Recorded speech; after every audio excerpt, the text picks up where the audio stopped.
Gonna do a quick walkthrough. Let's take a look. Obviously underneath the house, there's a lot of water getting in underneath.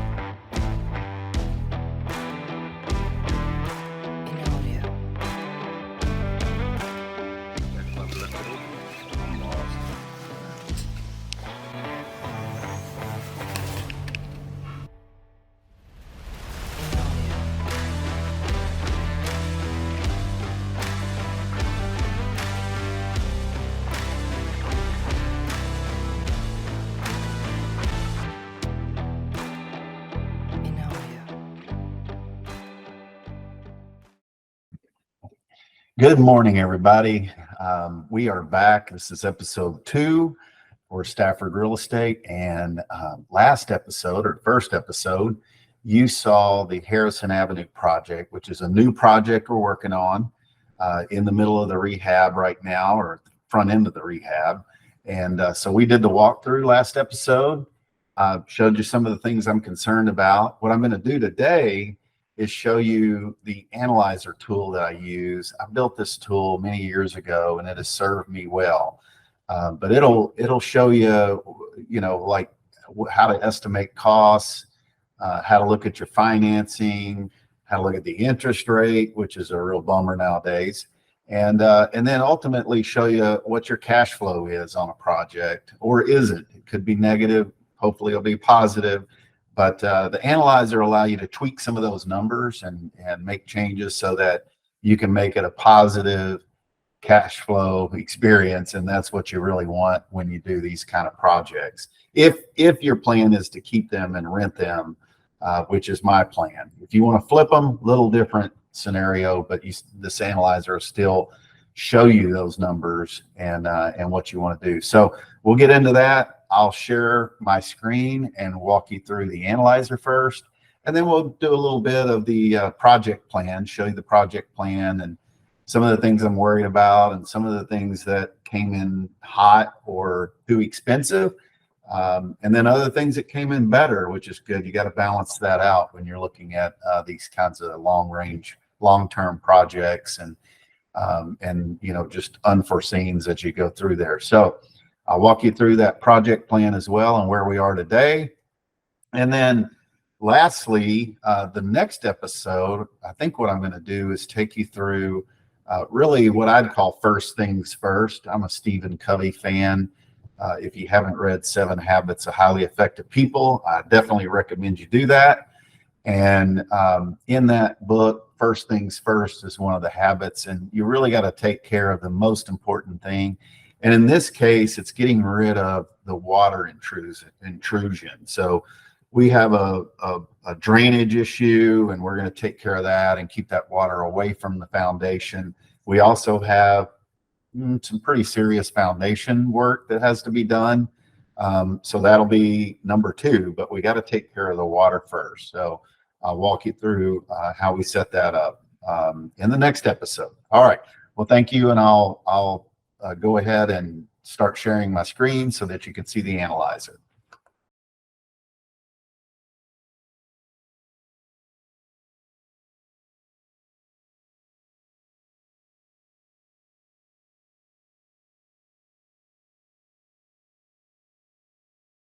So it may not be exciting to some. Yeah, there's a little math involved, but I've got a great tool that I built years ago that has served me well. So hopefully it'll explain the process to you a little bit better.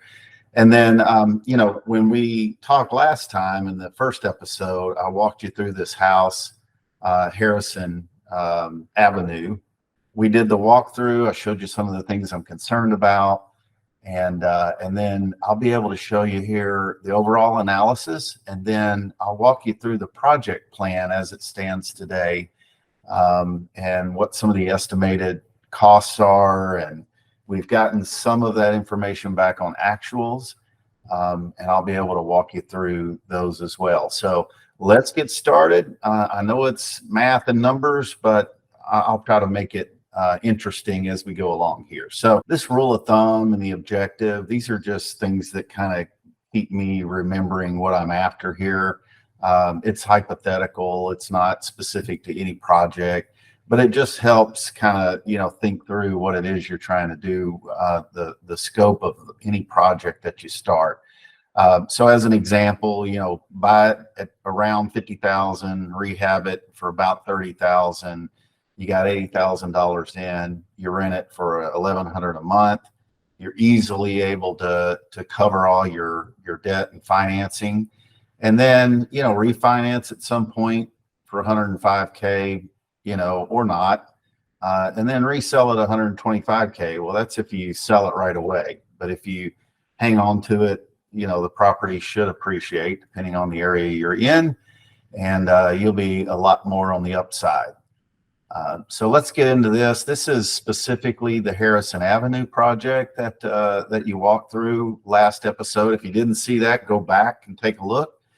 Okay, so in this one, I did purchase that one for $63,000. Then I roll in, and I've got some more detail I can show you another time of where I came up with this 40,000. It'll be obvious in some of the project plan that I show you, but I'm estimating it's going to cost me about 40,000 with closing costs, rehab costs, materials, labors, everything all in, 40,000. So that then puts me at 103,000 total investment. Okay. This property did actually, it was appraised. The bank had it appraised, and it came back 173,000. Wow, I was shocked, but that's a good number. Of course, as we'll talk, not everything is worth what it appraises for. So, don't be misguided, thinking that I could turn around and sell this house for 173,000. Probably not, but anyway, that's what it appraised for. So that's good numbers. You'll see this number here, and the blue highlights are typically things where I'm entering information. The white ones are auto calculated. So you'll see that I actually put a loan rate here of 38%, and I just did that because the previous house that I purchased and rehabbed, I ended up selling it because it was in a bad area of town. I didn't really think it was going to appreciate that well.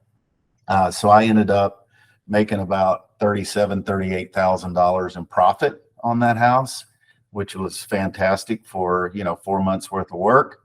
And what I did was I took that 38,000 and I rolled it into what they call a like kind exchange, or a 1031 from the tax code. And so I then rolled that 38,000 into this property. So I didn't need all the financing. So hopefully that makes sense. And I ended up, I'm only a 38% loan rate on this house. So I'm borrowing about 65,000 from the bank. I've got, like I said, 37 or 38,000 of my own money in this project right now. This is important. This interest rate, this now, this has gone up so much. Investors, as an investor, I was getting about 4% just a couple of years ago.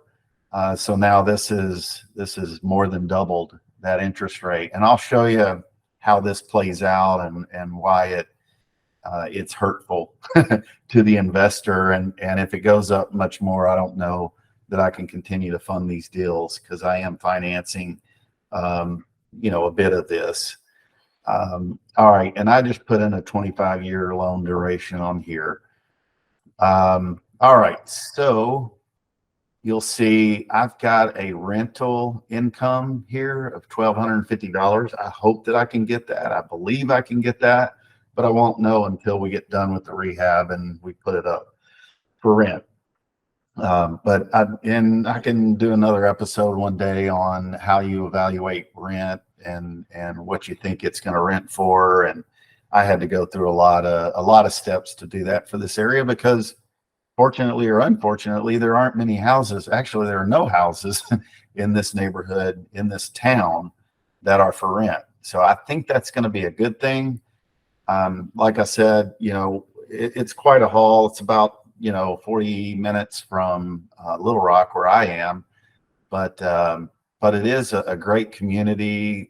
They've got good pride in their neighborhoods, and it's close to the highway. So a lot of people live there, like to live that, more rural environment, and then they travel to work. So they travel 45 or 30 minutes, depending on if they're going west or east, to their job. So it's turned out, I think, to be a great little town. And I actually had someone approach me and wanted to know if I wanted to buy their house in the same town. So and I'll be putting an offer on that later this week, most likely. So we'll try to capture that and show you kind of the next project that we're going to roll into if that all works out. All right, so I've got 1,250. Again, it's kind of high, maybe, but I think we can do it. The occupancy rate, this is just a number. If you've got a month of vacancy in a year, like you're changing out a renter, you're going to have a month. If you're lucky, that's all. And then you'll have it rented the rest of the time if you've got an annual lease. So I typically do an annual lease, but the folks that rent my property, since I rehab them, they look really good. I've got people that have been in my houses for 8, 10, 12 years. So great for me, great for them. But I use 90%. It's kind of conservative. And then the actual rental income would be 90% of the 1,250. So that's how it's discounted. I've got an other income here. I have owned apartment complexes, and in apartment complexes, you can have coin op for laundry and things like that. You can also, if someone rents this house and they don't have a refrigerator, a lot of times I'll buy the refrigerator, I'll put it in, and then I'll do a lease program on that. So it's a good way to make a little extra money and helps the renter out because they didn't have the $1,000 or whatever to buy that refrigerator, or it could be a washer and dryer because typically the renter brings those with them. All right, management fees. This is a 10% of income. That's pretty standard. But also the property management company, a lot of times will take the first month's rent as well. In the case here, they probably won't because because I'm there local, I will probably find the renter well before the place is finished. And actually, I had somebody call me the other day about it, and I told them how much, and they were a little, not sure. Let me get back to you. Think about that. So anyway, it was my first test of the $1,250 a month. All right, and then taxes. I've got to work on this formula a bit. This was built, like I said, probably 8 years ago. It's auto-calculated for Pulaski County. I need to adjust that. Maintenance supplies, just a basic 10% of income. And then you can see what I'm paying on principal and interest on the $65,000 that I've borrowed or will have borrowed. And then liability insurance.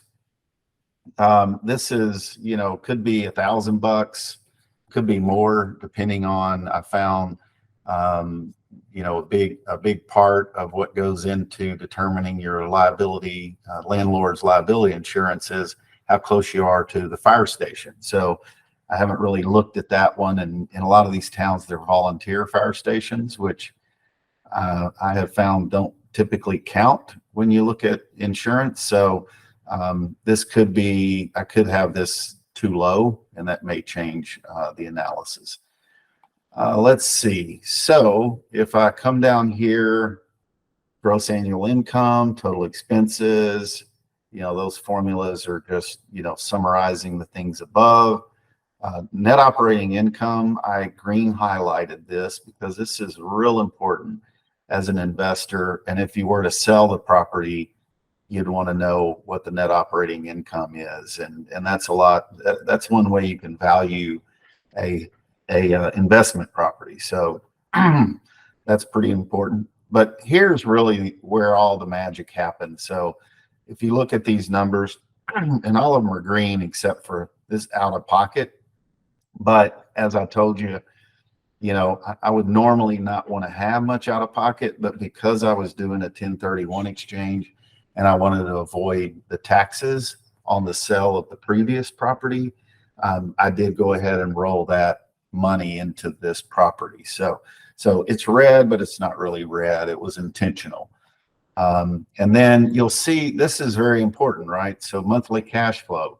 After everything's said and done, am I gonna make money off of this property after I cover the debt and everything else, or is it gonna cost me? So look at that 199 number. That's basically $200 a month.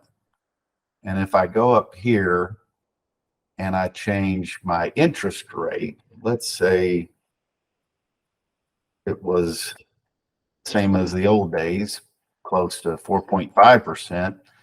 Look what that does. I'm making $363 a month. So big difference there. That interest rate is going to kill you. And I'm only borrowing 65,000. If I was borrowing the entire 100,000, that would be a problem. So then I'm going to back that out. And then we're going to go look at the rent. So when I started looking at this property, I wasn't even sure I could get $1,250. So I was playing around with, say, $900 a month. Okay. Let's see what that does. So, we're red now. So, I'm losing money. I'm losing $52 a month if I only have $900 in rent. So that's why you see that rent, that, and I think I can get it. The rent is $1,250. So, and then we're back in the green and we're close to $200 a month. So hopefully that makes sense. I wanted to walk you through this analyzer. It's an important part of what I do. I actually use it before I invest in anything. And then I use it to kind of work through scenarios, like as I get financing, as I start to work on the property and I see whether or not, my estimates are right. Next thing I'll do is I'll take you through a little bit of the rehab detail, and it's this 40,000. So I'm estimating that I'm going to need to put $40,000 in addition to the $63,000 that I acquired the property for. But things can go south, things can go north, and hopefully I'll be right around that 40,000 number at the end of the day. So I'll show you that next. And appreciate you staying on. So now I'm going to show you the project tracker, which helps us stay on track. And you'll see, let me scroll down to the bottom here, and you'll see this is close to the 40,000 that I'm estimating that I'm going to need for this property. You'll see that there's about $5,000. Hopefully that's all there is in what I'll call out-of-pocket costs. The inspection that I had to do, or I needed to do prior to purchasing, and then the closing costs, utility payments while I'm doing the rehab. Well, once it's rented, obviously the renter will be handling those utility payments. And then I include also my loan payments, and this is a rough estimate. If it takes us 4 months, that's basically what my loan payments are going to be. I don't think it'll be that much, but I like to be conservative. So anyway, $5,000 in the out-of-pocket type non-construction costs, and then about 35,000 in the construction costs. So let me go back up now and I'll walk you down, because this should be in fairly good sequence with how we're going to do things. But like I've mentioned many times, there's a lot of twists and turns as you go through any project of this size. So smoke detectors, pretty simple. I believe those are installed now. We did need to make sure that we checked with the local fire code, and I thought maybe as a rehab we'd have to hardwire those, but we don't have to. Battery is fine for those smoke detectors. So anyway, we'll save a little money, but I didn't put much in the estimated cost, so I'm already behind on the cost for this line item. The gutters, this is probably going to cost more than what I've got here. This price, gutter prices have gone up tremendously, so I may be off, I may be half price. I'm not even sure. But anyway, I did some pricing through Home Depot, but we're going to go a different route. So maybe we'll hit this number, pretty close. This one I'm really far off on. I had 750 in here. This is for the French drain. And, we had to rent a mini excavator to get this work done and to lay that drain. What I didn't take into account is that basically our materials are about $1,000. That we decided to use these easy flow pipes, which are great. They don't require the rock, the gravel, and a lot of the other prep work when you're digging out for the French drain. But they are much more costly per foot, and you'll see that in upcoming video. We're going to do that next and walk you through how we're going to keep the water away from the foundation, because that's job number one on this project for sure. But I'm off a lot on this one. So, and I may not have mentioned, but I've been doing this for 19 years. I do it on the side. I have a day job. So, you can do this too if you're interested in investing, or if you're a homeowner and just want to know what's it going to cost me to fix up, my house. Or if you're a homeowner and you don't want to fix it up, you can sell it to me if you're in Central Arkansas.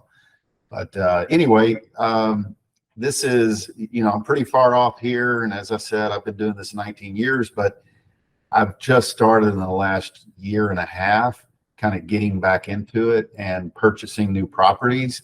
And so the pricing has changed tremendously since the COVID days and all the supply chain issues. And, we are still dealing with a lot of that. So there's a couple of areas I'm a little concerned about. They're high dollar numbers. So foundation here, once we get underneath the house and start looking at it and jacking things up, you never know what might happen, but I think I'm in a good place here with this cost. So hopefully that'll work out, and we'll be, maybe under, I don't know. We'll see.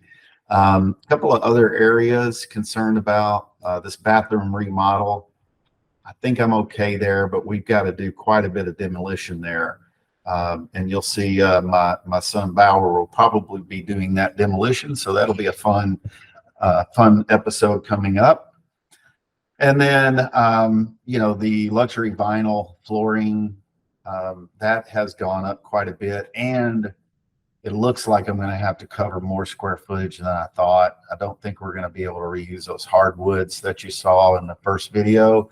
They look really rough, and I think there'd be more work there to get those hardwoods up to snuff, rather than just putting the luxury vinyl flooring on top of it. So that number is going to be low, I'm pretty sure. And then we've got some plumbing. We've got some cast iron plumbing underneath the house that we're going to have to replace. And, I think I'm pretty good there with that number. Hopefully that's conservative. This is great news on the hot water heater. We thought we might have to replace it, but we took a look at it, tested it. It looks good. So that's a 0 there. So that's a good one. There's also on our roof, I mentioned in the first episode, I was really concerned about the roof and didn't really have a plan to budget that. But I did have a number plugged in just in case. And it looks like we're going to save that money. So, we're doing good there. I think 350 is about where the roof cost is going to be. There's a little bit of repair that needs to be done, and they're going to do a little soft wash up there to make the roof look better. So anyway, we're coming in good there. And then I got 2 more good stories that will hopefully remain. They did some repair on the fences. There wasn't a whole lot that needed to happen. For whatever reason, when I first looked at this property, I thought I was going to have to put part of a fence in, but it turns out I don't. We're able to just do some repair, a little bit of hardware on the gates to get those working properly, and we're about $100 there, so we're good. On kitchen appliances, we're going to go ahead and keep those appliances. I did have $1,200 estimated in here. It probably would have even been more, because if you looked at in that kitchen, those appliances are just some non-standard sizes. And if I were to get a standard size stovetop, I would have to redo a lot of those counters and cabinets. And you start redoing cabinets, it becomes pretty expensive. I am planning on redoing the countertops, but we won't have to change the links or the cabinets underneath or anything like that if all goes well. So so that's a pretty quick, simple walkthrough of this tracker. You'll see it more as we go through the project, and you'll hear me talk about where we are on some of these things, and maybe I'll do a quick screen share and kind of recap where we are. But that's it for the tracker.